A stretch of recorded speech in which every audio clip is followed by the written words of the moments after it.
the issue. We talk about the economy, saying that it could be better with what we have now. Life so difficult, and of course that people are finding difficult to make ends meet, and that's all part of it too. Other areas or other sectors to look at will be out of education, and of course we look at government responses to the issues that Nigerians find very burning, so to say. And looking at it, how prepared are the political parties for 2027? The APC, which is the ruling party, is saying that it is, maybe coasting home to victory. That's what it assures itself. But Nigerians are saying there may be a lot of surprise to see come 2027. The opposition on its part is saying that it has to do all it can to impress the people on taking out the present administration and giving Nigerians a new lease of life. Again, we ask the question, where will the pendulum swing?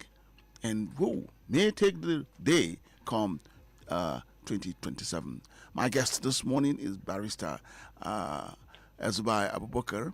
He's a legal practitioner and is a commentator on national and international matters. He's also a public affairs analyst. He'll be putting his thoughts for us on getting Nigeria ready for 2027 and how the political parties are doing. Barrister EL-ZUBAIR, good morning. I'm glad to have you on the show. Good morning, sir. It's a great pleasure to be with you, sir. Thank you. Morning. Thank you. What it will be like this morning, and it is about the political parties, and it is about the ruling party, especially looking at coasting home to victory. How assured can it be on that? And then we're also looking at opposition, which is doing all it can to impress on Nigerians to take away this administration or take out this administration so that it may have a new lease of life for Nigerians. But the parties as they are, looking at it from all sides and how they're coming up, we see the alliances, we see jumping of sheep, we see parties coming out to say that wow, it is either we are either on your side or we're not for you. So all for you, Barrister, taking a background from that and giving a picture on what it may look like in 2027, what are you coming up with? If you look critically, the civilian rule in Nigeria is probably developing, but we are going backwards in terms of development in political parties, and then the rights of political parties to exist, whether as a ruling party or as an opposition. But the opposition are more at the receiving end. The reason being that always when there's a party in ruling, what they try to do is to suffocate the opposition parties so that they can gain more prominence, and so that at election times they can be able to make inroads into where they miss. But democracy is not about suffocating other political parties. Democracy is enthroned, especially in a multi-party democracy like Nigeria.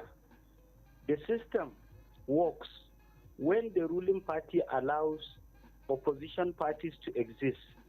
The reason being that the principle of democracy is that after every election session, if somebody that is elected is unable to perform creditably, it is the right of those who have elected him to now decide whether they wish for him to continue in that office or to change him. That principle is already enshrined, that if he does not do the right things which he is supposed to do or which he promised at election times, then the people have a right inherently to change whoever they want. And the only vehicle they can do that is through the political party. And under Nigerian laws, especially the 1999 Constitution, which is the ground norm, the principle has been established that Nigeria is a multi-party democracy, and that parties should be allowed to conduct their affairs in tandem with the laws so that interferences are removed. The reason is because if we tend towards a one-party state, what will mean is that there will be dictatorship, and it will curtail the right of choice. It means that people will not have choice to vote for varying candidates. They will not have chances to vote for varying opinions. They will not have chance to vote for people they will have wish were those that will be ruling them. And I think that is where the problem lies. So democracy is in danger, and it didn't start today. Because if you look at the development in Nigeria since 2003, what happens is that most political actors, especially those who are prominent and very visible in the political arena, have changed the course of their political direction just to fit in with the ruling party. People who are supposed to stand firm, who are supposed to be ideological in their stance, and who are supposed to stand with the people even in terms of difficulties, have defected to political parties that are ruling. The reason being that the motive of the politicians, especially their motive for going into politics, is first personal, and then probably it is kleptomaniac, meaning that what they want to do is to conserve their privileges, and the privileges of the people are not of concern to them. That is why there is chaos in the system, and that is why today the APC is facing the same accusation. The accusation is a lengthy thesis from the Labour Party, which was disarrayed. Aburi had to go to the Supreme Court. Aburi was the national chairman of the Labour Party. He had to fight a battle from the Federal High Court through to the Court of Appeal up to the Supreme Court. Even when judgments were granted in his favor, what the party did on the promptings of the ruling party is that they had to further cause fragmentation, such that today the Labour Party is being ruled or headed by a caretaker committee. The same thing happened with the NNPP. The NNPP was already a party in government in Kano State for the first time. Some people who said they were disgruntled went to court, not on the basis of challenging the membership of those who are ruling in Kano, but on the basis that the party logo, which the people are using in Kano, is different from the original party logo, which was registered with the INEC. This is something that would have been internally resolved, but because they were prompted to do it, they went to court, and the declaration was very, very fatal to the party, such that the court declared that the logo on which the NNPP in Kano won election was illegal, meaning that all those who claim to be NNPP in Kano no longer had a party or platform of their own because they used the wrong logo. And the NNPP had to go into disenfranchisement. Again, look at the ABGA. The ABGA had the same problem. Today, despite his very tireless and resolute and undaunted battle in the ABGA, Ume is today in the ADC because he was frustrated out of the party. Even in Anambra State, the party is fragmented. Now come to the main opposition party, which is the PDP. The PDP has held itself. In fact, it has even ruled this country for 16 years. In the 16 years that it has ruled, one of its chairman, Obolafo, even clamored that the party might even rule for 50 years from the time that they were talking in 2007. Unfortunately, the party today has gone into a limbo such that political pundits cannot even locate why such a very big party, epitaphed as the largest party in Africa, will go into such limbo within a very short time. The PDP today is a ghost of its former self. The PDP was fragmented, not even by outsiders, but by members of the party on the prompting of the ruling party. Why the ruling party kept being accused of what is happening is because in the end, fingers are pointed to it for the infractions that have taken part in these political parties. And now the ADC, to which most of these people have gone, in order to set up an alliance with a view to fight a battle, particularly at the presidential level in 2027, wherein they intend to dislodge the ruling party. You can see that the matter was so frightening that people thought they were even moving to another political party in order to get succor and in order to get a sanctuary. Unfortunately, that crisis led to court actions, and the courts and even the INEC did not take a particular patriotic, justified position. People say it is on the prompting of the ruling party. Although the matter will come to an end, particularly with the reserved judgment of the Supreme Court yesterday, but it is a minus still to the ADC.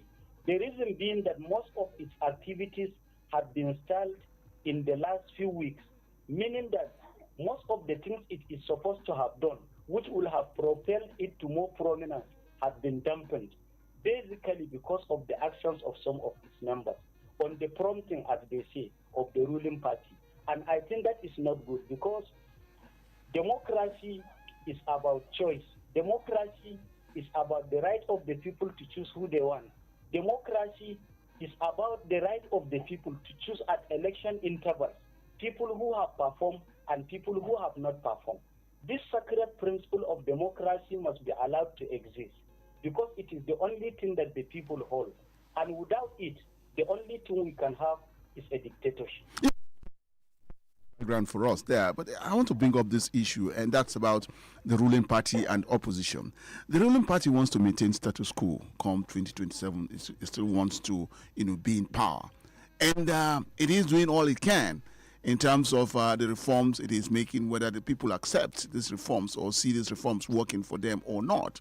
Then you come to the opposition. The opposition wants to take out the ruling party, and it must have plans, and strategies on how to do that. But what we have seen and what is being complained about all over is that the ruling party is infiltrating into the opposition and causing, disarray, disaffection, and all of that, and so the parties cannot stand. The question I have is that should the ruling party sit and allow an opposition that will gather momentum, get itself ready, and take it out? And so the pointers are that what happened to Jonathan in 2015, that we may not see that happening to a man like Bola Ahmed Tinubu, who some people refer to as the master strategist. And so thinking of ruling party now is to strategize on its thinking and planning to make sure that it maintains status quo. So what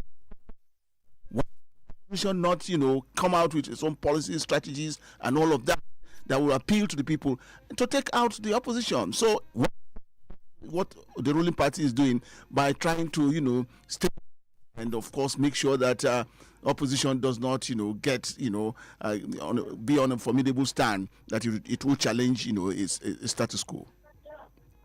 What is expected of a ruling party or a candidate who has won an election, either on the executive seat or on the legislative seat, is for him to fulfill those promises that he has made to the people and to govern his own space, whether as president, whether as governor, whether appointed as minister or commissioner, or even chairman of any parastatal.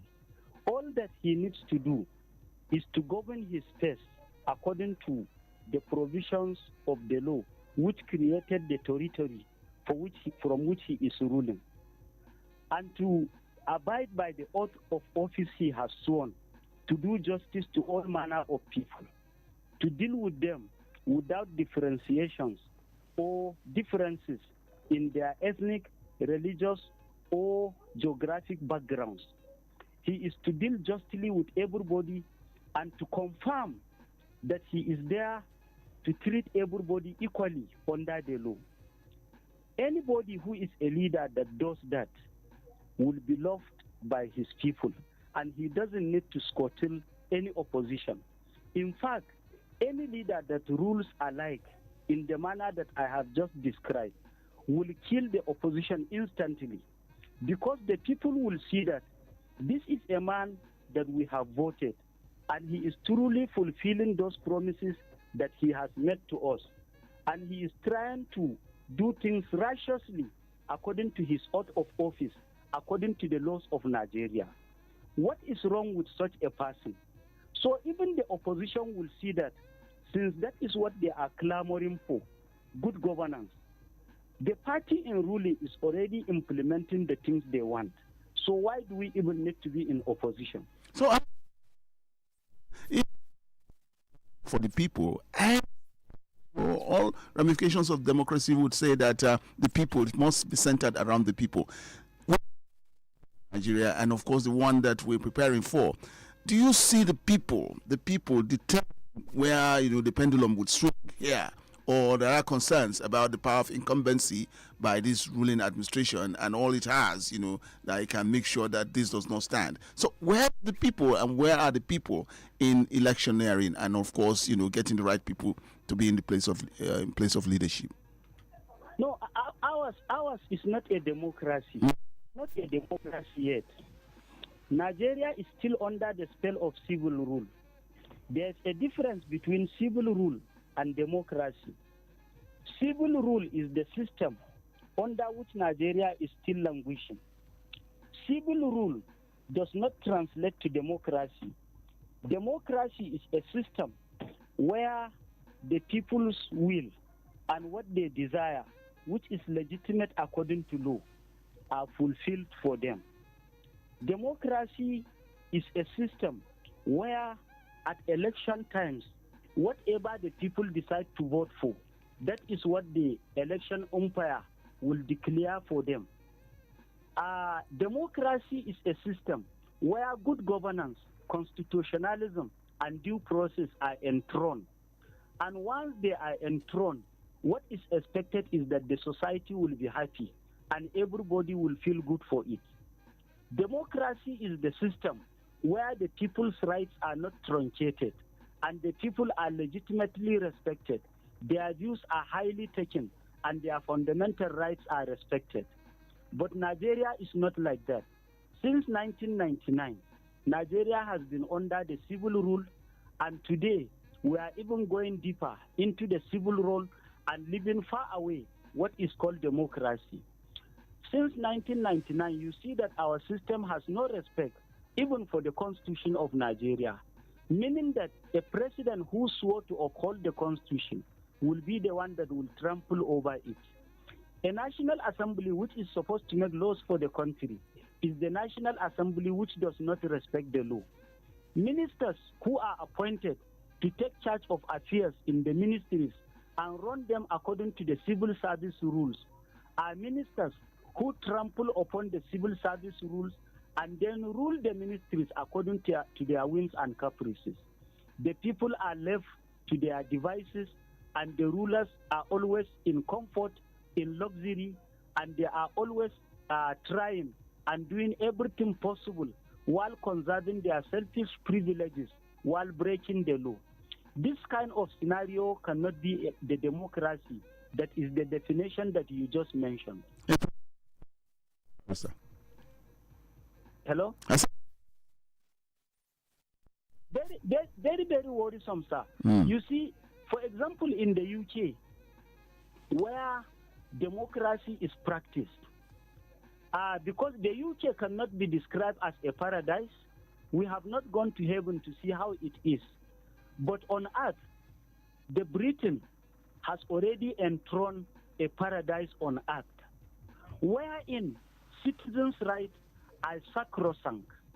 They respect their people, they respect foreigners, they respect visitors, they respect immigrants. No immigrant can enter the UK and be mistreated.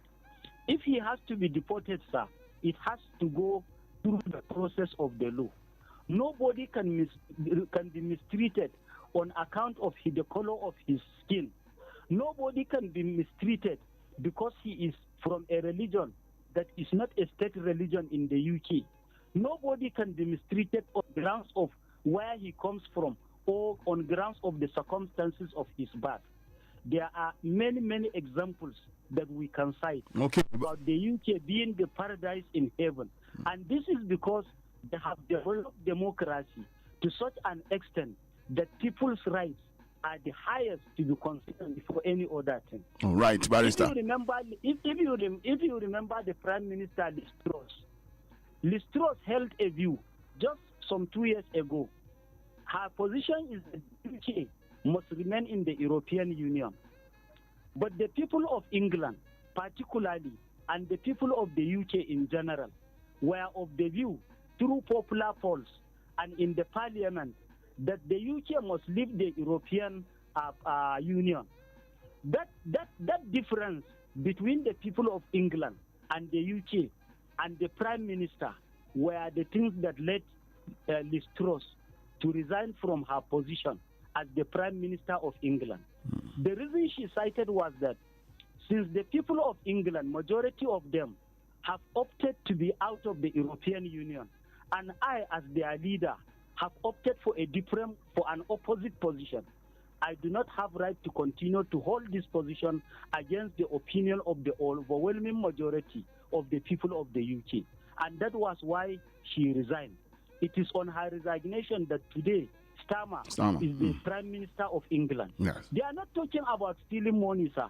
They are not talking about breaking the law. They are not talking about citizens' rights that somebody has been maltreated. They are not talking about insecurity. They are not talking about lack of electricity. They are talking about a simple opinion of the Prime Minister that is in contrast with the opinion of the majority of the people in the UK. And that led to the resignation of the Prime Minister. You see how democracy works. But in our clan, it is not like that. Somebody will commit a crime, a heinous crime, sir. He cannot resign. Many ministers have remained in their position unless they were removed by the president. If they were not removed, they will stay put, sir, and investigation will be going on. And they will tamper with the investigation, and they will come and tell us that we are under a democracy. Okay, I must go for a commercial break. I'll be back at the turn of the break. Yes, sir. Be right back after this quick commercial break. Are you serious? Invicta FM. Mama ne masu kyau sun sani, Dettol na tsaro kowace rana. Idan aka fito waje, neman arziki fa, kasuwanci kuma fa, yara na wasa a taɓo, amma ban damu ba. Awanni 12 na tsaro kowace rana. Da amfani koyaushe, Dettol yana da sinadarin tsaro na tsawon awanni 12. Dettol, tsare iyalanku daga ƙwayoyin cututtuka sama da 100 domin su zauna cikin ƙoshin lafiya. Dettol, be 100% sure. Da abin da kuke yi muna ganin ƙoƙarinku cikin iyali kuna nuna so muna jin daɗin hakan. Power oil muna nan da ku mun tsaftace dukkanin ɗigo akan 200 naira mu haɗu mu yaɗa soyayya. A duk sanda ka yarda da mu a gurin girki muna ganin ku shi ne ya samu kayo na 200 sashe sai da ku. Kuna dalilin wannan tsari mai sauki ku more wannan sashes akan 200 naira. Za ku samu Power Oil Mini Pack sachet akan 200 naira. Power Oil, Power Oil. Yana da daɗi, da ɗanɗano tare da Cremella. Ga sauƙi, yana da daɗi a kunu ko shayi. Yi nishaɗin ɗanɗano mai arziki da daɗi na Cremella Crema, cikakke don babban ɗanɗano a shayi, koko, kofi da sauran zaɓin abinci. Daɗi da ɗanɗano tare da Cremella. Ƙara ɗanɗano da Cremella. Ojiyabba shakata wajen more kira da naira 100 ka salamu kuɗin ka sai MTN da kuna samun matsala wurin kira idan ba ku da kati to sauki ya samu in ka sa naira 100 zaka samu naira 400 a layin MTN domin shiga tsarin ku sa naira 100 sannan ku danna tauraro 889 hash za ku iya amfani da shi cikin kwana ɗaya. Shakata da tsarin MTN G's Plus don more kira sharuɗa da ka'idoji sun shafi wannan. Oh yeah now, time to run your money correct. Download Bill Station for iPhone and Android, no dolly, or waka go to billstation.com sharp. Bills, transfer, everything dey one place. Make you get rewarded instanta when you use the referral code BISAN. When you download the Bill Station app, make you enjoy exclusive bonuses plus cash prizes wey fit reach up to 5K. No dolly, make you download now. Bill Station, money no go stress you again. My friend, time na money. Gabatar muku da sabon jig na jaka. Yanzu fararen tufafinka za su yi haske da sheki da kuma kiyaye kashi 99.9 na kwayoyin cuta a farfajiya da sauran wurare. Kawai ka jika da jig na jaka. It's amazing how your child grows up before your eyes. Enable their thriving development and the care they need with the new NanKid 4 with HMOs to support your child's development, probiotics to help your child's digestion and development, and high-quality proteins to support age-appropriate growth. And all of these work together to support your child's development and growth today and tomorrow. NanKid 4. Nourish your child's potential. Invicta FM. Yaɗa jita-jita da labarin ƙanzon kurege ci yake kamar wutan daji cikin al'umma, wanda kuma baya haifar da komai sai koma bayi da tabarbarar da zamantakewar mu, ya cusa tsana da ƙiyayya a tsakaninmu, furta kausasan kalamai ta fuskan addini ko ta siyasa da ma al'ada yana taka gagarumin rawa wajen haifar da tarzoma. Don haka mu zamo 'yan ƙasa na gari masu gina tubalin zaman lafiya ba masu rusa ta ba, ta hanyar tantance labari kafin yaɗawa. Sannan duk abin da kasancewa kana da shakku a kai, ka bar shi, kada ka bari wasu su yi amfani da kai wajen tada zaune tsaye. Mu haɗu mu rungumi gaskiya, mu watsar da jita-jita domin inganta zaman lafiyarmu da yauƙaƙa zamantakewan da ke tsakaninmu. Tantance labari kafin yaɗawa shine cikar kamala. Wannan sako ne daga cibiya mai rajin kare demokaradiyya da cigaban al'umma, wato Center for Democracy and Development.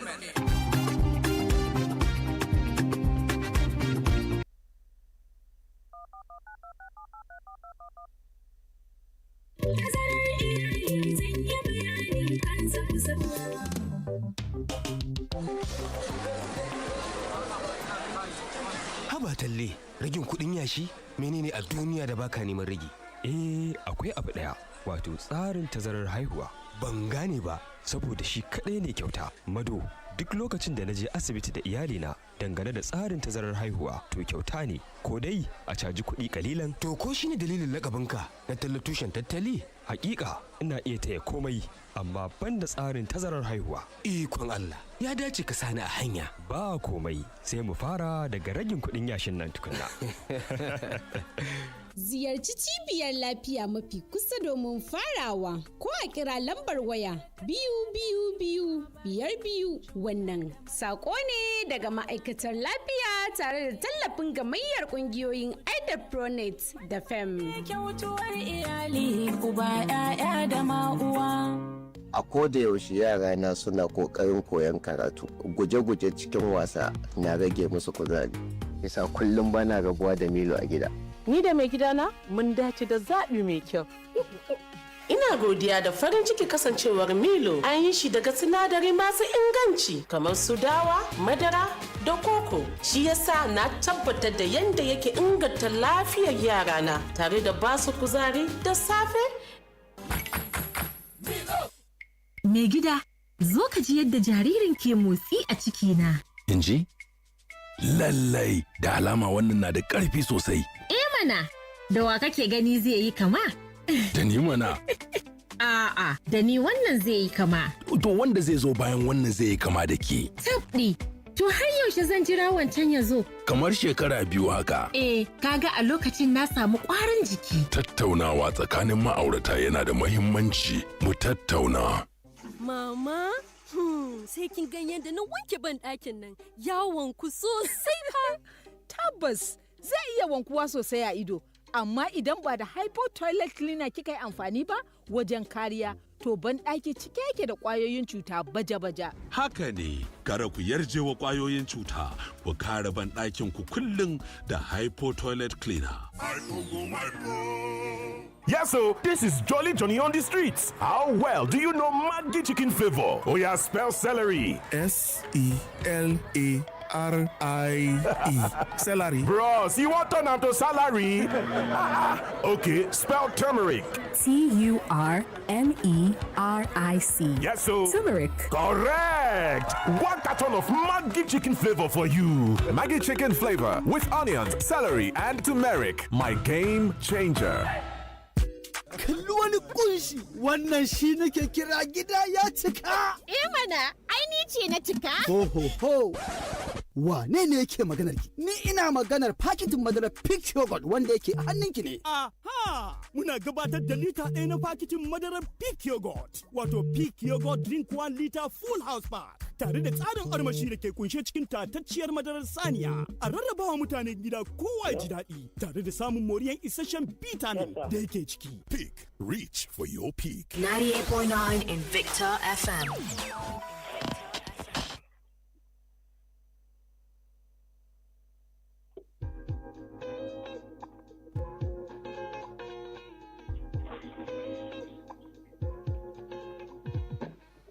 Welcome back. We're still with the program Perspectives this morning, coming to you on Invicta 98.9. And this morning we're looking at the race for 2027 and preparedness of the political parties. The incumbent or the ruling party seems to see itself as coasting home to victory. But for opposition, it may not just be that. Opposition has its own way of, trying to see that it takes out, the of the opposition and what is happening with the opposition. People are talking about strange bedfellows coming together and have been in power one time or the other. And so what are they going to do differently?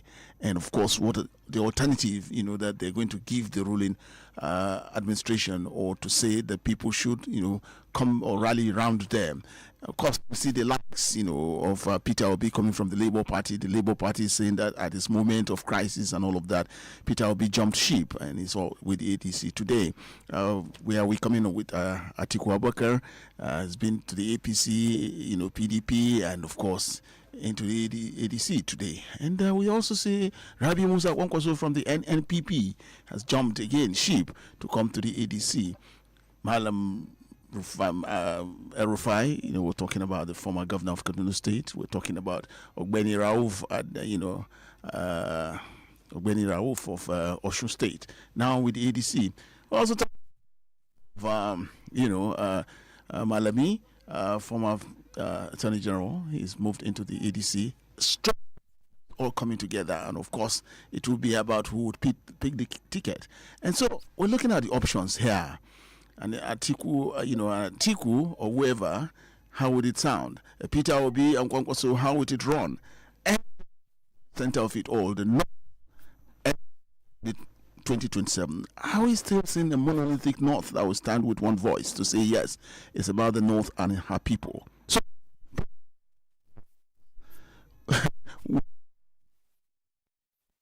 if it has to, gain the attention of the people now. Yes, that is the dicey part for the ADC, because if it survives the Supreme Court ruling, and that ruling is given favorably for it, the next thing that the ADC will have to confront will be the choice of its presidential candidate, because that is the dicey part. It is dicey because the APC has already positioned itself. There may be no primaries in the APC. Even if there's primaries, it is obvious that President Ahmed Bola Tinubu is still going to be the one that will clinch it. But from all indication, there may be no primaries in the APC. So it is already a stable party. Anybody that is coming out to contest the presidency from any political party will have to confront with Ahmed Bola Tinubu. The ADC is so far the biggest opposition in the country, given that the PDP is still fragmented, and given that the fragmentation in the PDP is very, very fundamental, because its fragmentation is such that it is fragmented in equal parts, unlike the ADC. The ADC has a minor fragmentation because Nafi Ubala may not be described as a serious political actor, one who has a large following.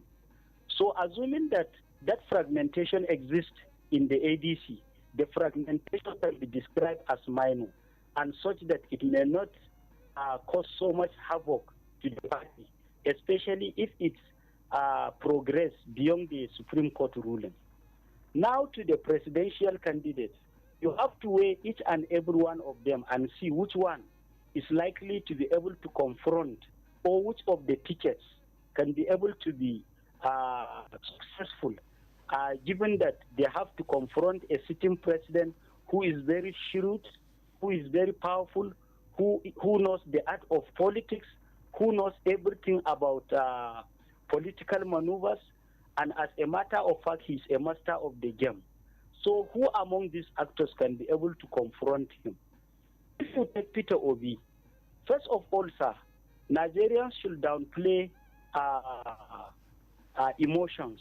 Let's look at this objectively. And I'm looking at it from the position of identity politics. Whether we like it or not, identity politics is part of our political culture. People will ask you, what religion do you belong? From which village did you come? To what tribe do you belong? These are incidences that in developed systems ought not to matter. But in Africa, and particularly in Nigeria, identity politics is very, very important. And 90% of those who are occupying positions in government, particularly those who are elected, are there because of the use of identity politics. So identity politics will be in this conversation so that we can look the matter objectively without emotions. If you look at Amechi, who is also going for the president, Amechi comes from the South. If he wins the primary election, who is he likely to pick as the vice presidential candidate among those that are contesting? He cannot pick Peter Obisa because they are from the center. He cannot pick Atiku because Atiku was already ahead as vice president. If he picks Konkoso because he is the only one that is there, or if he picks Tambuwal or even Malami, although Malami is contesting for the governorship of the state, if he picks any of these people, will he be capable as a presidential candidate to confront the sitting president, who is already invited for anybody that will emerge from any of the political parties that will contest the 2027 election? Amechi is liked in the South, but it may not translate into what he used to do because there are inhibitions now. The inhibitions are that the people of the South are particularly happy with some aspects of the Tinubu administration.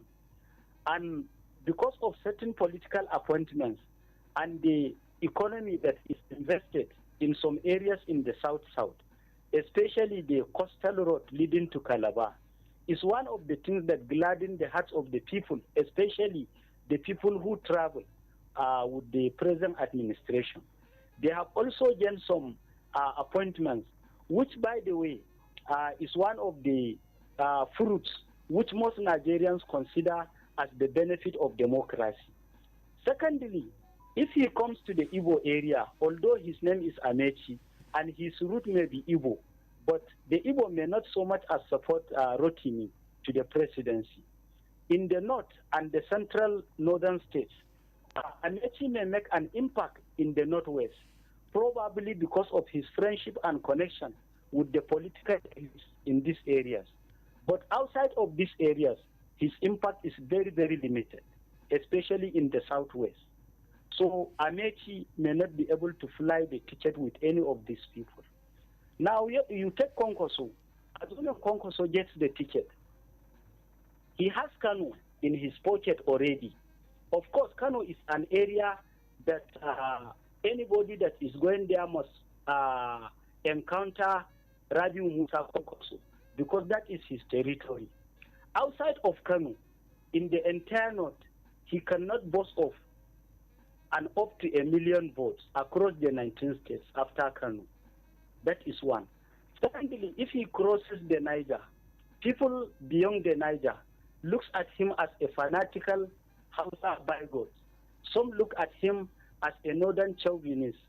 And so his chauvinism and bigotry about Hausa and the north has prevented most of the southern voters from seeing whether he can be Nigerian in his outlook if he becomes president.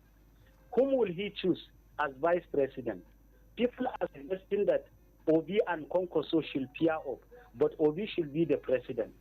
Kwankwaso cannot be the president for Obi because Obi's main mission to the camp, and you see he was tested in 2023, it shows that he has the capacity. He cannot be vice president. So will Kwankwaso choose Amechi?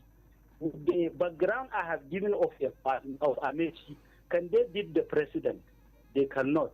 So it is still going to be a stunted ticket. The next person is Obi. Obi has made a mark in 2023. The point must be made, sir, that one of the issues that played in 2023 is really the identity politics. Identity politics of ethnic and religious diversities were key to most of the votes that were garnered by Peter Obi. In the southeast, people said that it is now their turn to become president. Therefore, whether they like Peter Obi or not, they will vote for him as president. And that was what translated into the votes that we saw in the south, particularly in the southeast. There's also an identity politics against the Yoruba people in 2023. The entire people of the south, south, and southeast, and the people who are inhabiting Lagos, who are from these zones, casted their votes in favor of Obi, because all that they wanted to be was to see the emergence of an Igbo president. And in fact, it was easier because Bola Ahmed Tinubu is also from the south. So any of them that will have emerged will still be a southerner. Up in the north, majority of northern Christians voted for Peter Obi. The reason being that identity politics was key. Key in the sense that the person who is their own, that is Atiku Abubakar in 2023, did not translate their votes because of identity politics. More so, there's a dissent in the north that most political actors in northern Nigeria have not helped the people of North Central. They have not translated leadership into happiness, and most of the people are not happy. In fact, part of the divisiveness of northern Nigeria must be laid at the doorsteps of the political elites.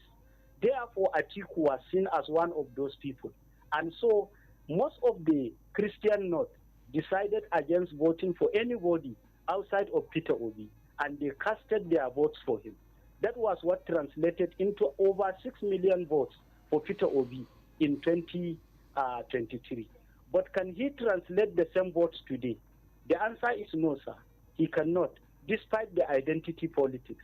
First, the Igbos are still clamoring, and I think their clamor is legitimate because the Igbos have felt marginalized since 1968 and have not gained prominence into governance since that time. Probably, if not for the coup of 1983, wherein Shehu Shagari was dislodged, there would have been an Igbo president in 1986, because Alex Ikweme, to date, has remained the most loyal vice president that Nigeria has ever had. And Shehu Shagari and the NPN had already decided that Alex Ikweme was going to be the president, but the coup truncated that ambition. So the Igbos have been marginalized, and they feel rightly so. Therefore, Peter Obi is still their choice. But how many votes does the Southeast produce every year of election? It is very, very minimal if you take out 2 or 3 states in the north and compare with those votes that will come from the Southeast.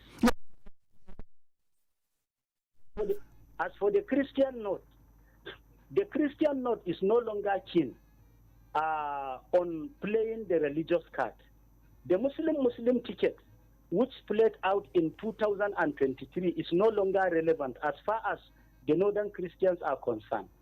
The reason is because their fears have been averted by Ahmed Bola Tinubu, and they see that the Muslim ticket is no longer dangerous.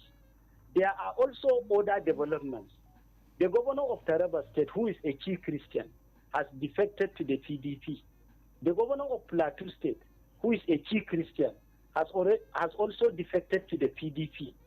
The PDP has also succeeded. The APC has also succeeded in securing a national chairman from Plateau State, which is a key Christian state.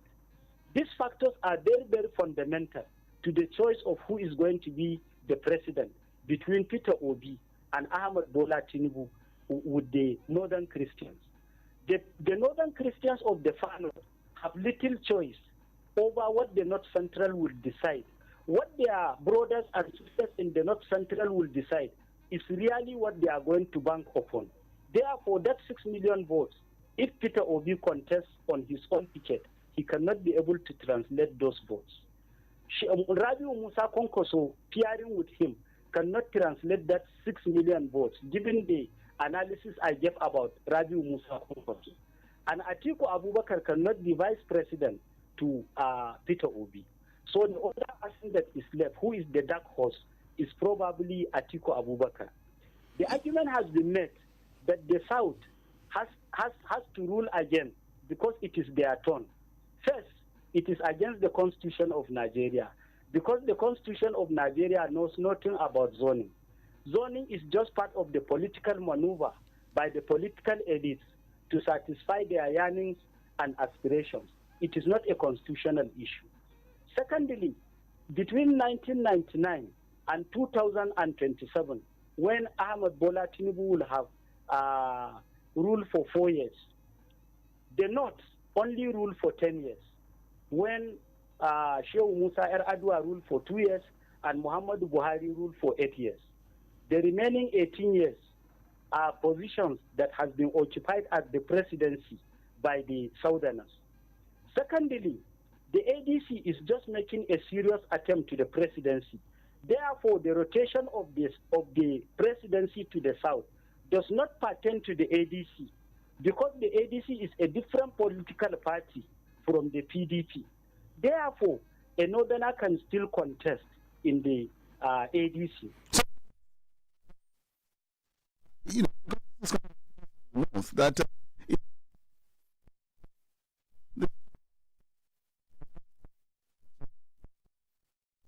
his bid for the second term.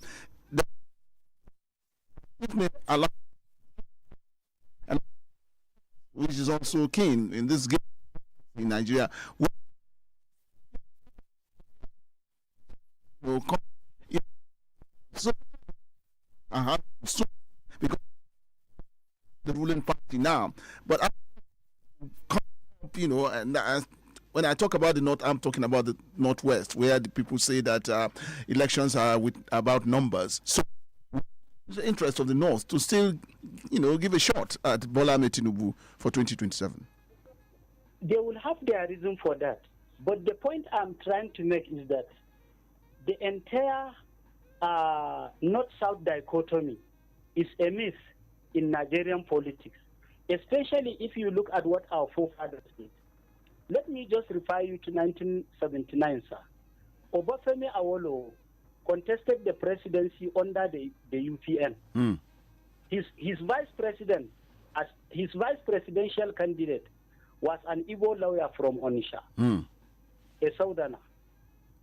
So Obafemi Awolowo was a Southerner. His vice presidential candidate was a Southerner. Obafemi Awolowo was a Christian. His vice presidential candidate was a Christian.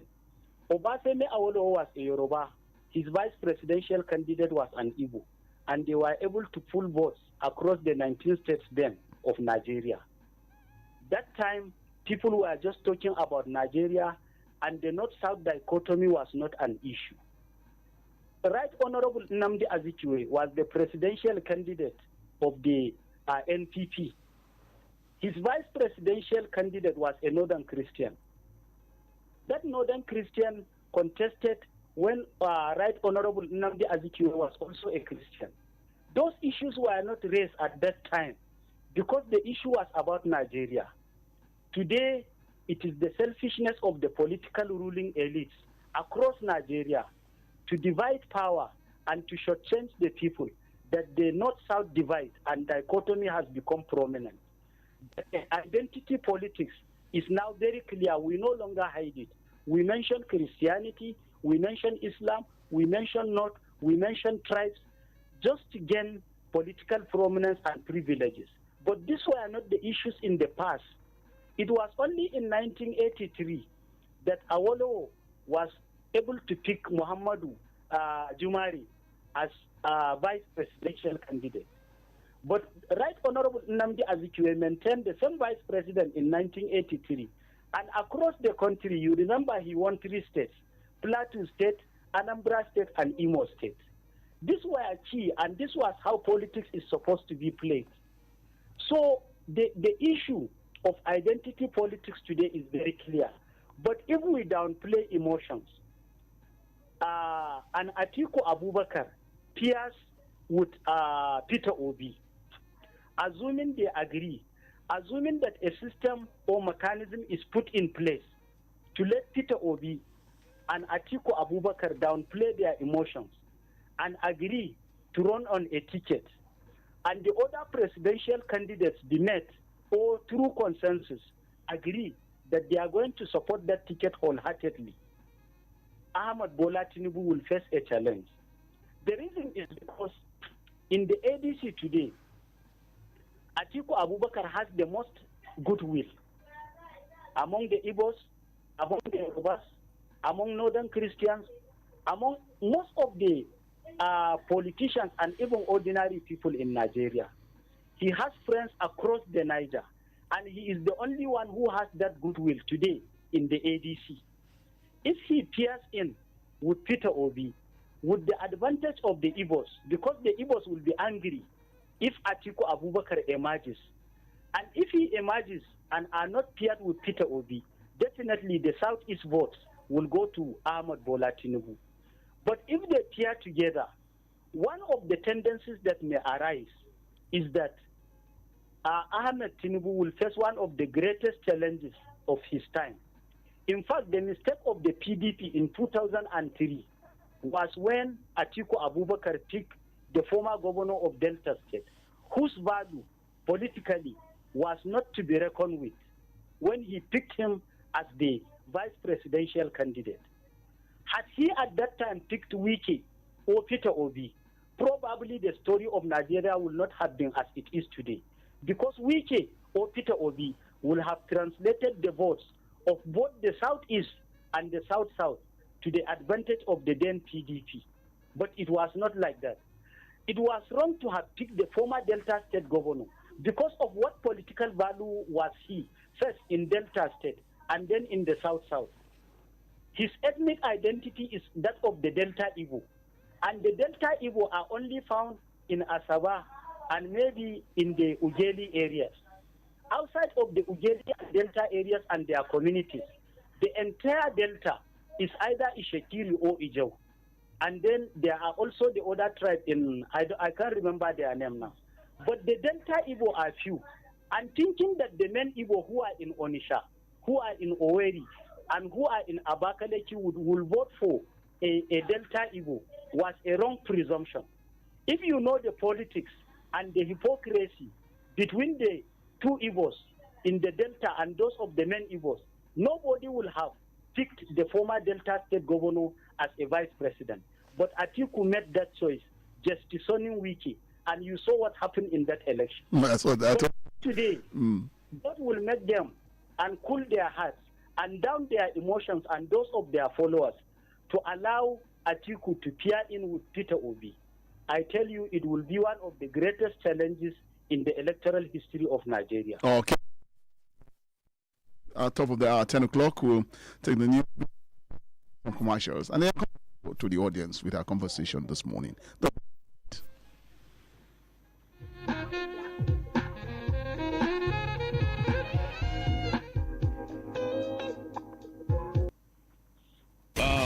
right back after this quick commercial break. Are you serious? Are you serious? Invicta FM.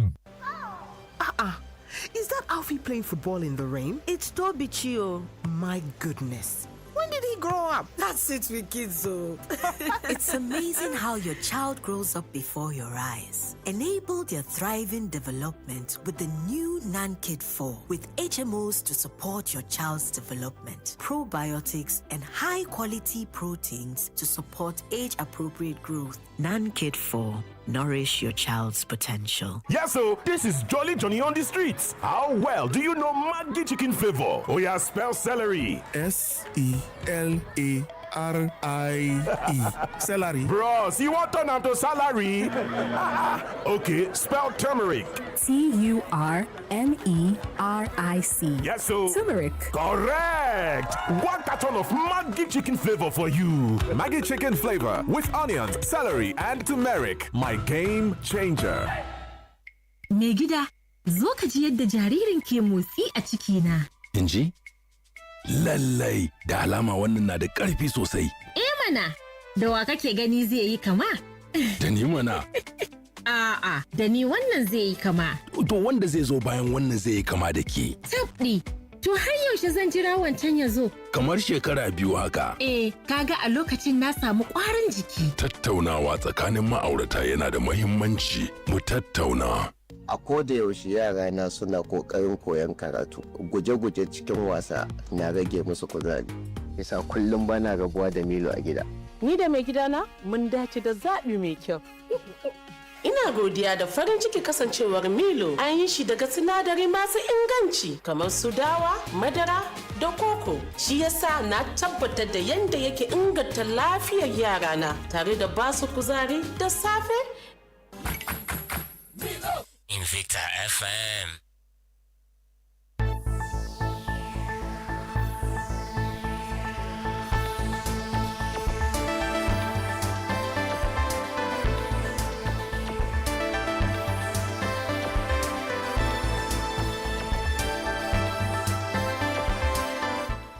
This is Invicta 98.9 FM Kaduna, Nigeria. I am Moses Wisdom Tanko with the news brief. The Supreme Court on Wednesday reserved judgment in the 2 appeals filed by Kabiru Turaki-led group of the People's Democratic Party, PDP, seeking to set aside the judgment of the Court of Appeal. Abuja that voided the National Convention held in Ibadan, Oyo State, on November 14th and 16th last year. The Apex Court is also expected to decide Senator David Mark's appeal on the African Democratic Congress leadership dispute on a later date. A 5-member panel headed by Justice Mohammed Garba announced that the date of judgment would be communicated to lawyers who represented the parties. The federal government on Wednesday inaugurated an interministerial committee to review the proliferation and rationalization of security and paramilitary agencies across the country, in a move aimed at strengthening coordination and efficiency within Nigeria's security architecture. The initiative, unveiled by the Secretary to the Government of the Federation, Senator George Akume, is designed to address the growing number of federal, state, and quasi-government security outfits, including auxiliary and specialized agencies operating nationwide. According to a statement issued by the Head of Information and Public Relations at the office of the SGF, Chris Uwedwam Akume, noted that the increasing number of security and auxiliary bodies has led to duplication of roles, jurisdictional overlaps, and operational inefficiencies, thereby necessitating a comprehensive review.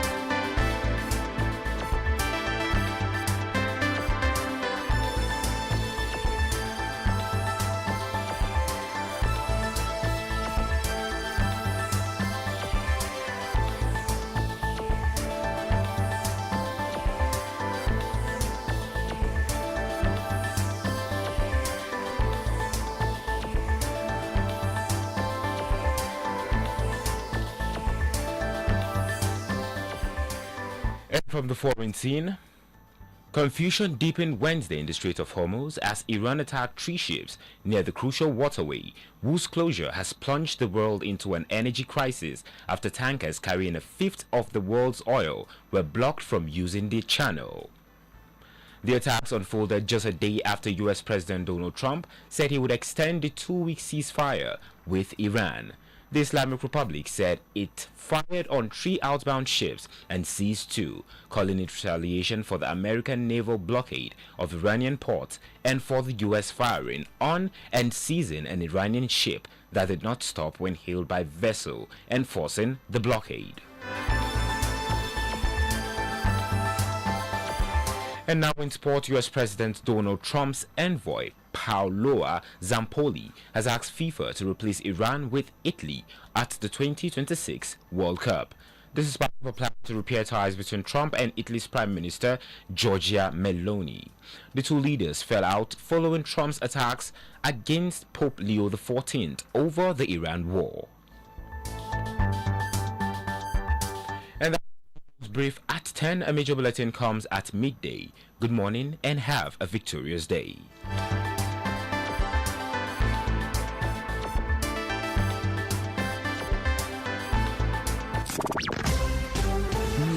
If stories need to be told, they should be told with precision, truth, and authority. Trust us to bring you unadulterated information on politics, economy, entertainment, sports, and all of life. From local to international news stories as they break. Invicta News at 8 a.m., 12 p.m., 6 p.m., only on Invicta 98.9 FM. Be victorious with us.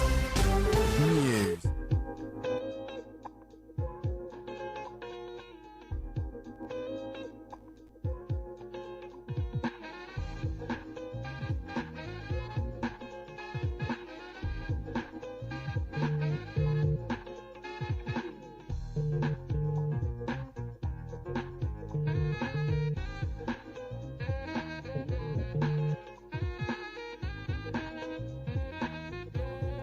All right, we're back, Barrister. Okay. Yeah. So this morning and getting ready to get the audience into this conversation. We'll give out the lines where you can call to be part of it. And of course, we're streaming live this program. Join us on our Facebook page, Invicta 98.9. Drop your comments there.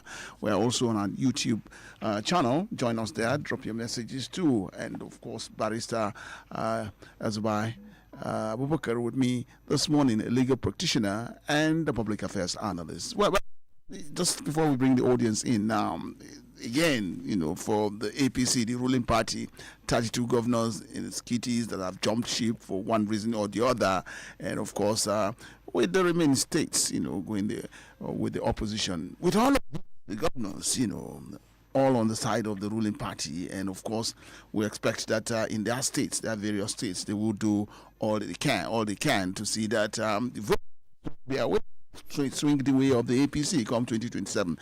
We will also be, for the APC as it maintains status quo, or as it wants to maintain status quo for 2027.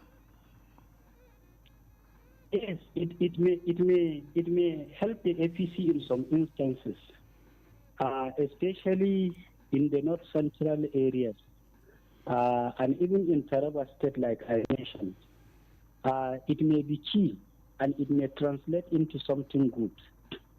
But those governors that defected in the northwest may not be able to translate much for the party. The reason is because their people are already very, very angry about the policies of the federal government. Secondly, they are just on their own. They did not become with the masses of their people. Majority of the masses did not buy the idea that they should have become in the first place. If you look at it critically, especially in the northwest, those people that become were people whom the masses stood their ground against all odds to vote for them as governors. Take, for example, the governor of Zamfara State and the governor of Kano State. It was the people that got the fire at the time of their election. And the people stood with them, believing that these are the people that will remain with them, these are the people that they must vote for, these are the people they wanted. And they voted for these people wholeheartedly, believing that these governors will stand in correctly with them. But these are not the issues today, because the governors have their reasons for the campaign. Of course, you can see that there's already crisis in the APC in Zamfara state, principally owing to the governor's defection. Two meetings failed to have held in Zamfara state because of the sharing formula between those who become and those who were originally in the party. And in fact, the tension is still very high in Zamfara state. As for Kano, although they have been able to manage it, it may not be easy for the APC, despite the original structure of the party that is in that state, because those controlling the party and the general masses did not buy the idea that the governor should have become. It is a different ballgame in the North Central, because based on that chairmanship of the national ruling party, the entire people of the North Central were dissuaded from their former political parties. In fact, Nentawe as chairman had brought a lot of goodwill to the APC, especially in the North Central, beyond Plateau State. People who saw him as somebody who is a technocrat and somebody who, to some extent, is not like today's politician, because he has dispositions of honesty and some dispositions of integrity. So based on that, people outside of the plateau, across the North Central, even like the idea that they should vote for the APC. Then across there, you see there is Taraba State.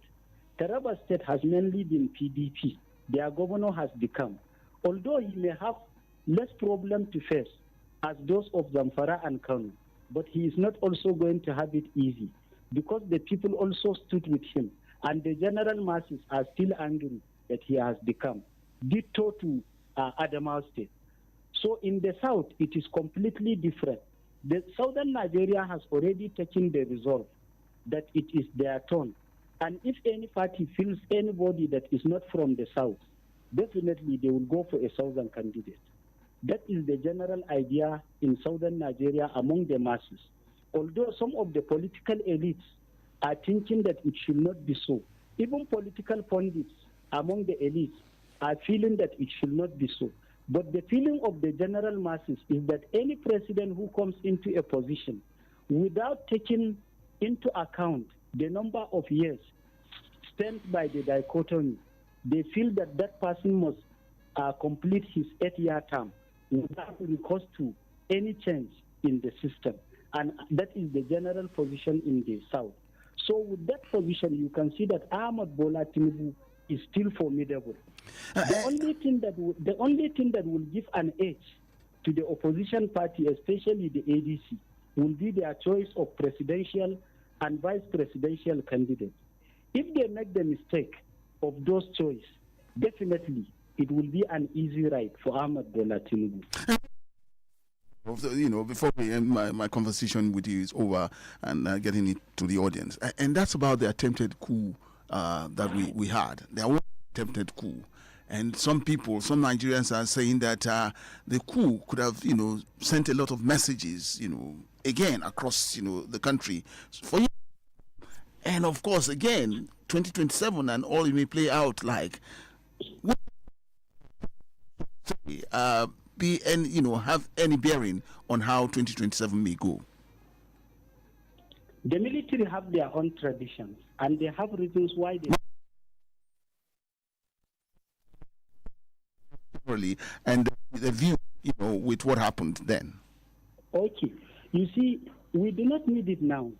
We do not need it because, the military is now an elite institution. Not like the military in the past. It is the same military, but this military has metamorphosed into an elite institution.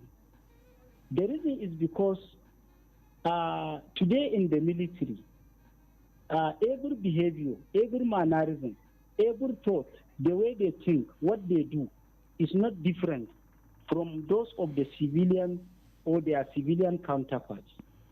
They are on the same page and they think in the same way. So even if the military takes over government today, do not expect that there will be any patriotic instinct or input into what they are doing. You can cite that from the example of the insurgency that the Nigerian armed forces have been fighting since 2007. Have they translated that into any difference that is favorable to Nigerians? The answer is no. And the military has acknowledged that everything that is needed for the fight has been given to it in terms of money and equipment, had been given to it by the government. So why have they not translated this into action? That is the elite problem. If you compare with the roles that our military played in the Second World War, in the Congo War, in the Burma War, and most recently even in Liberia and Sierra Leone, where they liberated populations, you will wonder why the same military is docile today. And that is why we do not need them in governance. We do not need them in governance because when they come, they will not do anything differently from what the politicians are doing. In fact, they may even do worse because their own training is not even in governance. Their own training is in the protection of the territory. Why some of the military regimes succeeded in the past was their drive by the patriotic instinct for Nigeria, which patriotism is still lost on most of our military officers, including those in the rank and file. The soldiers today are talking about survival. They are talking about acquiring properties. They are talking about luxuries. They are talking about conserving their privileges. They are talking about sending their children outside to military academy outside the country and to universities outside the country, just like the civilian politicians. They are building shop malls for their wives in Dubai and other capitals. In fact, even in Nigeria, most of the highbrow shopping malls across Port Harcourt, Lagos, Abuja, and other cities are allegedly owned by our military officers. So we don't need the military to interfere in the present governance of Nigeria. What we need is for the military to wipe out these terrorists. Let them take them out. People who say that we should negotiate with them are even enemies of Nigeria. Let's wipe them out and bring sanity to our country. That should be the work of the military. And I think that is what they should pay attention to. All right. Not to governance or intention to take over government. Okay. I'll bring this conversation to the audience now. Join us on these numbers: 081 40,000 989, 081 40,000 989, or 070 87 800 989, 070 87 800 989. Right, you're taking your call.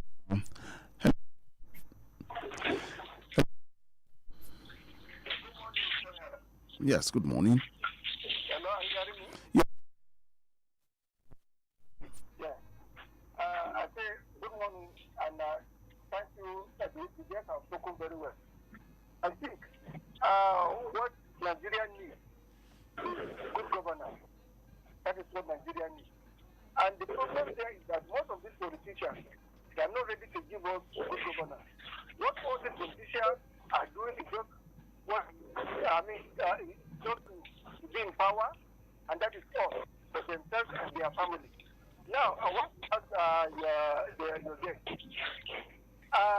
see, since Nigeria has been, this government have gotten money that Nigeria have never gotten it before. I want to ask you again, does this government have any reason not to deliver good governance to the citizens, especially to blessing the life of the citizens? That today we have challenges in our security, our infrastructure are not there, and not to fix our healthcare are not there. Okay. So I want to ask the guest, can you see that this government has not any reason because they have everything in fact to deliver good governance to the citizens? We got you on that. So your calls. So we are calls on the program Perspectives this morning. Hello. Hello. Toyin Alabi. Good morning. Thank you very much. God bless you, the Republic of Yes. Barrister has spoken very well, and you too, you have done your best. For the analysis, we are correct, but they are no longer correct. I want to assure you that 2027 election is going to be between the people and the present administration. People are losing appetite of all sentiments that crippled them for a very long period of time. It has been proven that religious sentiment cannot pay anybody. We have Muslim vice president, and we have 70% of the administration employee as Christian. Who does that help? Who does that help? The religion of anybody in power is not helping anybody, but the ability to deliver. And you have to look at the frustration of this administration now in order to further downplay the opposition. They went to start saying that they are going to suspend campaign in 11 states. That will lead to maybe probably they cannot allow them to elect their leader. Is that going to be possible? So Nigerians now, whether all the president come from the south or all the president and the vice president come from the north, whatever that happens is not the location that matters, but rather what is the dividend of democracy that people are getting. That is just what will happen in Nigeria. So let the permutation continue, let the calculation continue, let everything continue. It has been proved that Nigeria is greater than anybody or any evil plan. And at the end of the day, deliverance of services, dividend of democracy is what will maintain a leader, no matter his name, no matter his religion, no matter his ethnic group. Okay. The Republic of Nigeria. Good morning. Thank you. What's he getting messages on our Facebook page? I want to join them all. Barrister, just wait for some messages and then we'll take that all from there. All right, from Facebook, this one is saying, happy day, Toyin Alabi and the honorable guest in the studio. I don't know how the barrister comes up with the idea of Igbo's marginalization. From Tafawa Balewa's First Republic to late Buhari's administration, the Igbos have always dominated key positions. The Yorubas have always been relegated to the background, and they never complained. Check the ministerial list of Goodluck Jonathan and you'll be convinced of what I'm saying. I hope the barrister is not just expressing emotions. God bless Invicta FM. Toyin Faseki is my name. Toyin Faseki. And I am watching you live from the Garden City of Port Harcourt. Okay. All right. All right, and the other one here says, your guest is painting the right picture, and that of England he painted shows true governance. If it's in Africa that the former Prime Minister will use her power to overturn the right of the minority. Now, we are seeing it happening in Nigeria with the opposition parties, where the government is now trying to change the internal decision of the members of the opposition parties. In the UK, the law is absolutely blind. Politically, changes must just have to happen. Despite those old politicians involved, because they are the available options we have for now. And maybe through them, we can one day make progress. Okay. All right. That will do for us. Two questions. One, this administration makes more money for the governments or for the states, and because of some would say removal of fuel subsidy, and so the states are getting more money. But this has not been translated in what we get through infrastructure, development or securing the nation and development of the health, education sector, and all of that. So why? And of course, Musa Bala is saying that elections of 2027 would be about the people and the ruling government because it makes more money, but it has not given the people dividends of democracy. And of course, you had the messages from our Facebook, Toyin Fashiki, saying that it's not, on the page that the Igbos have been marginalized, that the Igbos get a lot more from Nigeria as it is today. And of course, this, and then you give us your last line here. Sorry, sir. You have to briefly repeat yourself, sir. Sorry.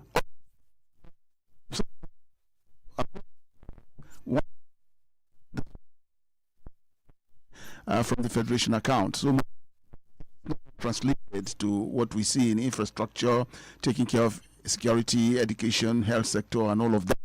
The people there, the people are still bearing the pains. And Musa Bala also talked about this election will be a government. People are not getting the dividends of democracy. Of course, from our Facebook page too, Fasheki from Port Harcourt is saying that this may not be true, that the Igbo a lot from government, from Jonathan's time, so much, that the Igbos are getting. So it's not sure with this, the marginalization thing. And of course, again, another, message from our Facebook page is also talking about, democracy, bring practice in the United Kingdom, all for the people. And of course, that is working there, but it's not working here in Nigeria. So, about the first one, sir. Even President Ahmed Bola Tinubu has complained why people are complaining across the country that they do not see the dividends of democracy when he has given so much money to the state. He himself has confessed that a lot of money has been given to the states to develop their entities. But our governors are not doing what they are supposed to do, although it is not all of them. But if you take the North as an example, you will see that there is a conspiracy between and among the 19 northern governors not to develop their societies, comparable to some governors in the South. Some governors in the South are really trying from those funds that were given to them. But if you come to the North, take for example Zamfara State, the insurgency is still persisting. The insurgency is still persisting in Katsina. The insurgency is still persisting in Kabi, in Sokoto, in parts of Niger State. Although it is not solely the responsibility of state governments to cope these issues, but state governments have greater role to play even than the federal government, because it is the state government that is on the ground. But take out the insurgency, sir. Look at the number of out-of-school children that are roaming the streets, what we popularly call the Almajire. While the Almajire are roaming the streets without any suku, our primary schools, for those children that are even going to the primary schools across the 19 states, pupils are still sitting on floor to take classes across the 19 states, which is unfortunate. So what are the governors doing with this money? And that is where accountability comes. The people must begin to ask questions. Instead of fighting over religion and ethnicity, we must begin to ask questions. What are you doing with this money? Why are our children still roaming the street? Why have members of the houses of assembly across 19 states not come out with a clear law that will ban the roaming around of these children? Why are the parents of these children allowed to have their way and then send these children to the streets? The reason is because this is one of the menaces that Nigeria will face in the coming years. Unless the northern state governors sit up and address this issue of Almajiri and insurgency, these are issues that will continue to truncate the development of the people of northern Nigeria. And they may be even the root cause of this insurgency. So that was why the president is worried. And I think what the northern people need to do, the northern voters, the northern masses, is to translate their votes in 2027 into what is concrete and credible, instead of voting for the same people whom they know will not help or uplift their lives. And I think that is where to go. But this is just an advice. I only have one vote, and I can only influence one or two people. So you can see that our voice is not so much, our strength is very small, but I think if the people think so much about their predicaments, they can be able to effect a change. Now, the other issue is whether I think it's about, is it about the North-South dichotomy? Well, you're on the line now, because Musa Bala is also talking about the elections of 2027 will be about government. The people will have their say, according to him, because dividends of democracy have been shortchanged, there. Yes. Democracy cannot exist without the people, because the people are the prime moving force in a democracy. But like I said at the beginning of this conversation, our own democracy is still a civil rule. It has not developed. That development will come with time, but it will come out of consciousness of the people to do the right thing and to make the right choices at the right time. Unless the people are able to become conscientized and take these decisions rightly for their future, this road will still continue in our system. The last one was why I felt that Igbos are marginalized. No, I didn't feel so. I said the Igbo believe they are marginalized from 1968. Okay. And they are different from the Yoruba. The Yoruba is a completely different kettle. You know, because of their education, because of their cosmopolitan nature, the Yoruba elites are unlike elites in other parts of Nigeria. You see, the Yoruba elites can never take laws into their hands. The Yoruba elites can never shout beyond what is necessary. The Yoruba elites will not fight unnecessary such that they will go into friction with any of the Nigerian communities. Maybe it is because of their education. That is why they persuade government through either their media, through write-ups, through conferences, and such things like that. And through that, they have been able to achieve. We should not count achievement in terms of appointments. In spite of being marginalized, the Southwest is still the strongest today in Nigeria by virtue of that technique of persuasion. And I think that is why they are different. You can see that already between 1999 and 2027, two Yorubas clearly have spent 16 years on the throne of Nigeria. And nobody is talking about it. In fact, people are even clamoring for them. People outside the Southwest. It is because of their tactics, what they do, because of their education. And I think people in other clans should copy them. If you compare with the Igbo elites allow the youth to rule them. They allow the youth to take decisions.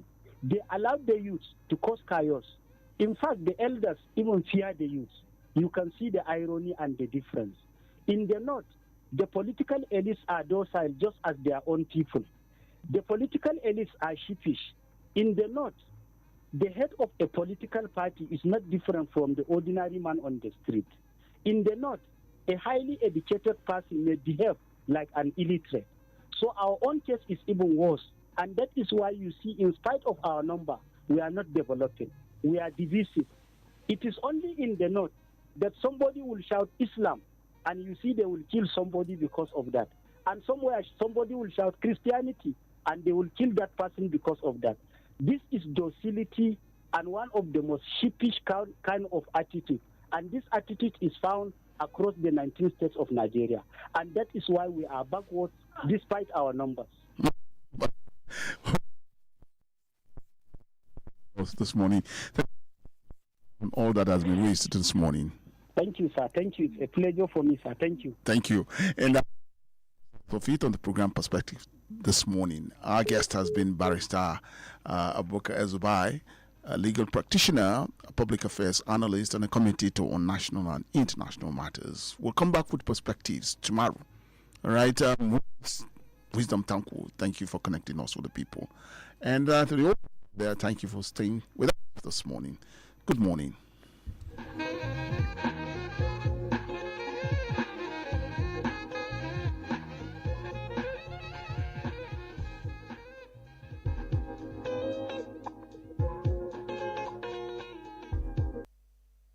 We are the station that all the stations listen to. Invicta 98.9 FM. Yes, so this is Jolly Johnny on the streets. How well do you know Maggi chicken flavor? Oh yeah, spell celery. S-E-L-A-R-I-E.